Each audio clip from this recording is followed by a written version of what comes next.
Bonjour, bonjour. Un comics écrit par Brian Michael Bendis, dessiné par André Lima Arrojo, artiste portugais qui nous a déjà plutôt régalé au niveau du trait sur Génération Gone, disponible chez iComics, ou sur... comment ça s'appelait? C'était sorti chez Urban, Une soif légitime de vengeance. Dont le trait était très dynamique, mais qui moi m'a pas inspiré au niveau du scénario. Enfin, j'ai trouvé que c'était un truc, une histoire de vengeance. Ouais, c'était vraiment que ça, et ça m'a pas vraiment transporté. Donc à la base, tous les ingrédients étaient réunis pour que je sois à fond dedans. Hein. Je suis quand même un Bendis fanboy. Et je l'ai lu. Voilà, Phénoména, ça s'appelle. C'est sorti en 2022, je crois, aux États-Unis, chez Abrams Comics Art. Abrams Comics Art, ça appartient à Mediapart, un média participation. Et oui, ça appartient à un groupe français. Abrams Comics Art, ça a été racheté. Bon, ça change rien au truc. Hein. Donc c'est sorti sous forme de graphic novel comme ça. C'est pas des floppies qui sont sortis avec un chapitre, etc. Donc là, il y a 4 chapitres dedans. C'est l'équivalent de 4 comics, mais qui étaient déjà en graphic novel format trade paperback aux États-Unis, qui étaient sortis quand même à 25$. Donc nous, on le paye 15€. Franchement, c'est bon prix.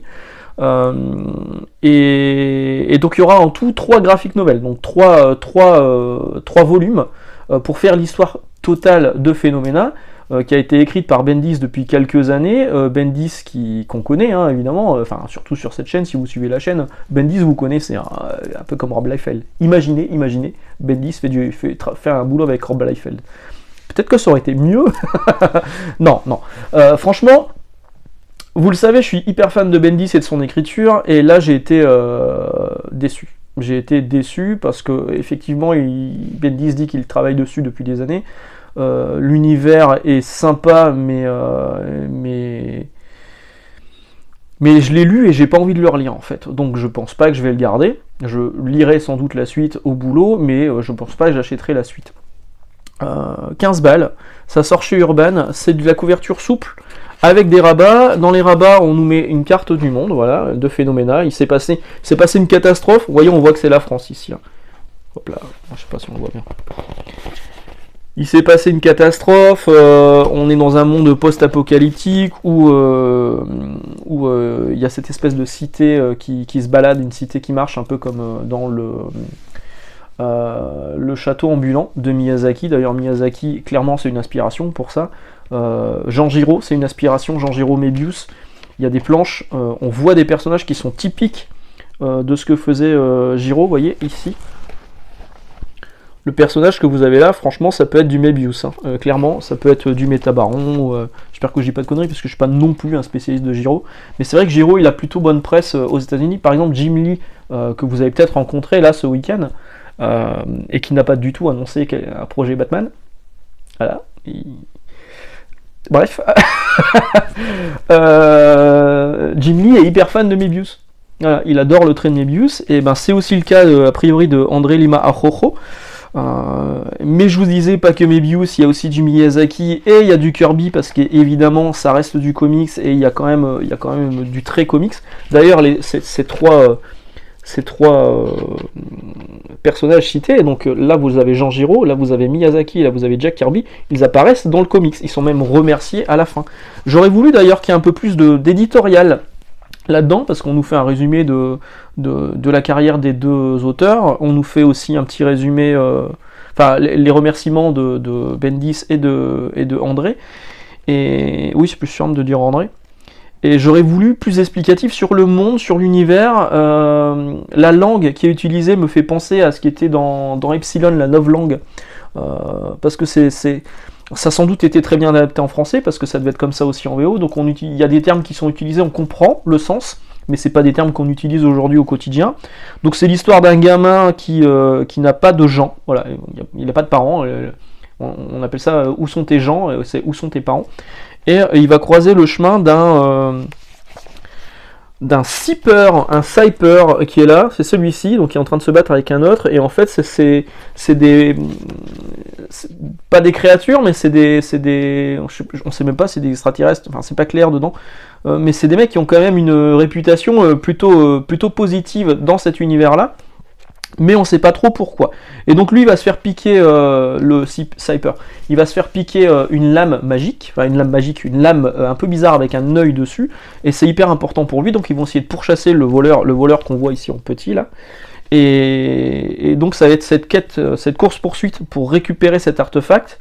À la fin, on se retrouve dans la cité que vous avez ici, la cité ambulante, et l'artefact a une utilité, ça sort de nulle part, on comprend pas trop pourquoi, ça sera peut-être expliqué plus tard, mais là ça reste assez obscur. Donc j'ai été plutôt déçu par le récit. Par contre, j'ai pas été déçu par le dessin parce que André Lima Aruro, il a jamais été aussi bon que là-dedans. Il y a des détails de partout, les décors sont incroyables, les personnages sont incroyables. Il y a du Otomo aussi, hein. Il y a du Katsuhiro Otomo dans certains des personnages. Vraiment pour ça, on est sur un comics américain qui a hyper bien digéré tout ce qui a été fait au niveau du manga depuis une paire d'années. Et pour ça, le trait, il est vraiment incroyable. Et j'ai longuement hésité à me dire, est-ce que je le garderai pas juste pour le trait ? Mais non. Mais non, parce que l'histoire m'a pas parlé, et que même là, lire la suite, j'ai fermé le volume et je me suis dit, ouais, bon, sans plus.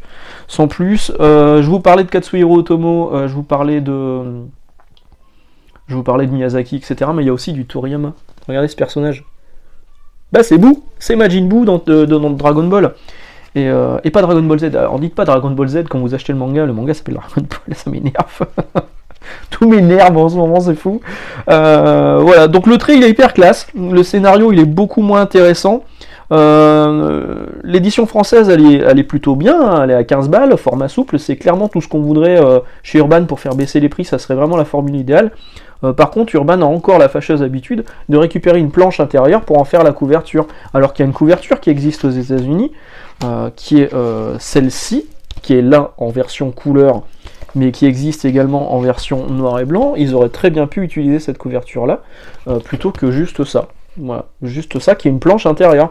Et Urban fait souvent ça, hein, je sais pas trop pourquoi. Voilà, je sais pas ce que vous allez en penser si vous l'avez lu. En tout cas, chez moi, les ventes elles sont pas folles pour l'instant. Après, c'est sorti la semaine dernière, hein, on verra. Mais ouais, j'ai été plutôt déçu par le récit. Et c'est pas mauvais, hein. Mais si moi je vous dis, moi qui suis quand même un gros fan de Bendis, je vous dis que c'est pas top, bah ça vous donne un petit peu une idée de ce que peut proposer le bouquin en matière de narration.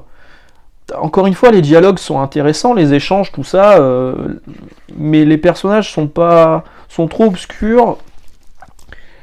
Et non seulement ils sont obscurs, et donc il y a des mystères, et on pourrait se dire, bah on a envie de savoir ce qui se passe, mais en fait c'est pas intéressant. Et l'univers c'est trop un melting pot de tout ce qu'on a déjà lu ces dernières années. Enfin, si vous lisez du manga depuis des années, si vous avez lu les Métabarons, tout ça, enfin, c'est un truc que vous avez peut-être...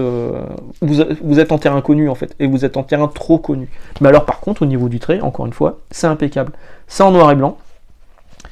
Entièrement en noir et blanc, et tant mieux, parce que quand on voit cette couverture en version couleur, moi je préfère largement la version noir et blanc, vous voyez. La version couleur, je vous l'ai déjà montré, la version noir et blanc, je préfère largement la version noir et blanc, elle est vraiment plus classe.